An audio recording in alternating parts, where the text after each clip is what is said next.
Alright, and hey there, Prox Gaming Crew, and this is Proxify here, and welcome back to the Ocarina of Time Let's Play. And if you did miss out during the last one, well, we want to continue onward with some more of what the Shadow Temple is all about. We just went and got a key during the last episode, so now we're going to have to go and use this key here right around in this same exact area where that Stalfos Knight is and the Wall Master that was showing up around within this area. And we're going to go and open up here and run into another one of these Silver Rupee challenges. Now, majority of the other areas that we are going to be heading on throughout this location, there is going to be some Gibdos and Redeads once again in this place. So just make sure that you have the Sun Song with you, just so that they don't have to become that much of an issue later on, because they will try to jump on you and try to take away a lot of hearts, which that would not be good for what we're going to have to go and deal with. Unfortunately for us right now, we don't really have any type of fairies alongside with us, so we want to be a little bit careful for when that does actually happen. Now, remember those type of weird faces that we kind of saw within the bottom of the well situation? And I was trying to figure out how exactly that those things are supposed to work, because I know that normally most of the time Navi kind of shows up with a little bit of a green type of circle around her sometimes, and that will actually cause, I think, if you play, I want to say, the Sun Song around there, apparently a fairy will actually come on out from that weird particular face type of poster that will happen from there, and you will actually be able to regain some bit of health back, which we will be seeing that happening within this video within our time for today. Now, I am going to go and edit out a whole bunch of things that are going to happen here within the Silver Rupee Challenge, so we're just going to go and pick up with the last one here and open up with the door. Now, if you head down through this way, however, there is going to be another key for us to go and grab, which that will have to backtrack our way back to that same location there and open up with the door. Now, there is going to be a gold sculpture just right behind the skull head here. Now, this area kind of almost feels a little bit like Goron City in a way, where if you guys remember having to go and throw that bomb flower into that particular pot vase Goron that was there from before. Well, we're going to have to do that again, but that is going to happen here within the Shadow Temple, to go and toss a bomb into the skull head there. And that's how we'll be able to go and pick up with the next up-and-coming key that is going to happen from within our time. Now, I don't know if I already went and said this already out here so far, but we are going to be doing some more of Ni no Kuni, the Wrath of the White Witch. We are going to be heading on into where, back to Hamlin, that we have to go and return back to with, because we are going to be going back to our own future part of what the game is going to be. I don't think we are going to be sticking around with the young Marquesan anymore at this point in time. I think we are going to have to go and head back to see what the future Marquesan is going to be about within the Hamlin area.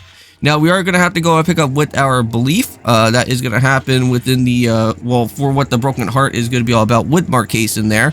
And we will be picking that up. And I think there is also going to be some strange type of lore that's going to be happening with more of Swain. And I don't really want to spoil anything out there for you guys. So hopefully you will go and check out on that series, for that is going to be going on if you are interested on watching the Ni no Kuni Let's Play that is happening. Since I don't really know too much about the game, it's pretty awesome to kind of know a little bit more backstory and other things that are happening within the actual main story of the Ni no Kuni games. But there we go, there's our small key, and let's go and do a little bit of a quick edit here, and we'll move right on over into the door that's happening. Now, we are going to be reaching on over to that mysterious ship that is going to be happening around within our part, but we are not going to actually go and step foot onto the ship just yet. Unfortunately, during the time of this episode, and the reason why this episode is actually a little bit shorter than normal, is that even though that I do reach on all the way over to where the ship is going to be, there is a particular segment where you could actually go and hear a gold Skulltula somewhere around, and I kind of got a little bit sidetracked, and there is an area where, well, where it could actually take you right back to almost the beginning type of area around within the Shadow Temple. And if you decide to go and head on into that one particular area, it will actually basically lock you out, and you won't be able to go and return back to that area once again, which that kind of sucks. I don't know if there is a way where you can go and return back to the ship without having that block getting all up in the way for what's happening there. Now, this spot I really do hate. Now, just remember that later on when we go into the Ganon's Castle, there's going to be a lot of times where we're going to have to go and see this annoying fan that's going to be here. And this is our first encounter with these type of fans that are going to be showing up. Now, this is where the fun part begins. Now, if you guys see, you have to wait and actually time out for this thing to be a little bit patient with these fans.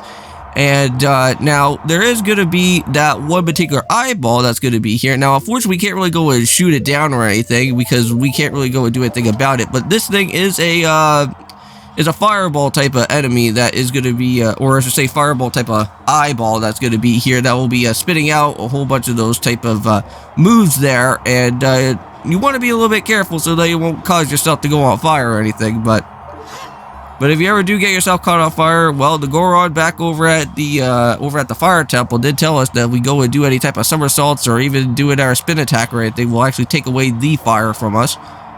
But now let's go and kind of play this a little bit safe here, and yep, so there it is. There's our first fireball, and ouch. Yeah, that was not good at all whatsoever. Let's go and head on into the little secret entranceway that is here. Now, there is a key that you can go and grab, but I just totally forgot about it when I first went and showed up into this area. There is like a little bit of like some, I think there's like a patchy type of area around where you can actually go and use a bomb for it, and you can actually be able to find out that, I think using the Lens of Truth or something. But we'll get on over to there. But it's around in this area, though. It's just that I totally forgot about it.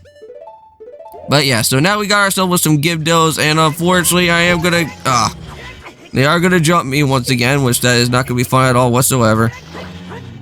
Okay, so let's go and hit the next other Gibdo before he also wakes up as well too, because they are basically not gonna get stunned for too long, right? But there we go, and they're all set and finished with, and we're all good there.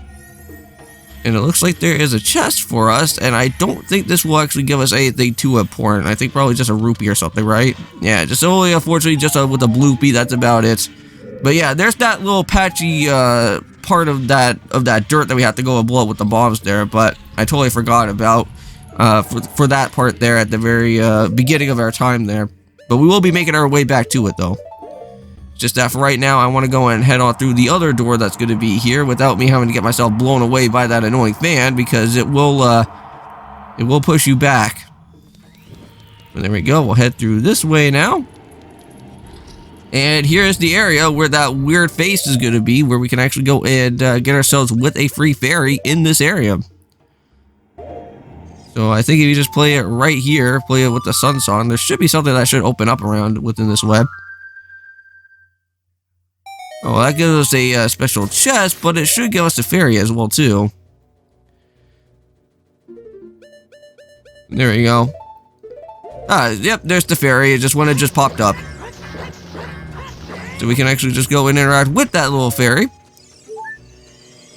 And there we go, and just like that, that's all been taken care of. Door is now open, and there should be a free chest around within here. And that should probably be, I think, maybe a bundle of arrows. I could be wrong.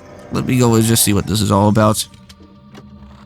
Yeah, we got ourselves with a bundle of arrows, and that's literally about it. So now it's onwards back to the entrance where we last were. So we're right around in this way. And make sure that you grab some bombs here, because this is where we're going to have to go and now finally do that now.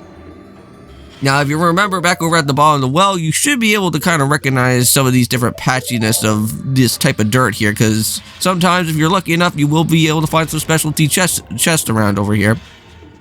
And we're going to do it and open up like that, and just like that, there's our key. Pretty nice that it's all in the same, all in the same direction here, so there's nothing too much to go and worry about for now.